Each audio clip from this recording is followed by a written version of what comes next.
بسم اللہ الرحمن الرحیم۔ محترم ناظرین کرام، مولانا توقیر رضا خان بریلوی کے خلاف غیر ضمانتی وارنٹ جاری۔ بریلی کی ایڈیشنل ضلع جج فاسٹ ٹریک عدالت نے اتحاد ملت کونسل IMC کے سربراہ مولانا توقیر رضا خان بریلوی کے خلاف غیر ضمانتی وارنٹ جاری کیا ہے۔ ADJ روی کمار دیواکر نے وارنٹ جاری کیا اور سرکل آفیسر سٹی 1 کو حکم دیا کہ وارنٹ کی تعمیل کی جائے اور مولانا کو گرفتار کر کے 13 مارچ کو حاضر عدالت کیا جائے۔ عدالت نے مولانا کو پیر کے دن طلب کیا تھا۔ ان پر 2010 کے بریلی فسادات کے ماسٹر مائنڈ منصوبہ ساز ہونے کا الزام ہے۔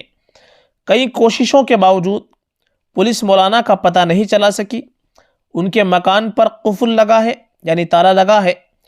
پولیس نے جب عدالت کو بتایا کہ مولانا کا پتہ نہیں چل سکا تو عدالت نے ان کے خلاف غیر ضمانتی وارنٹ جاری کر دیا۔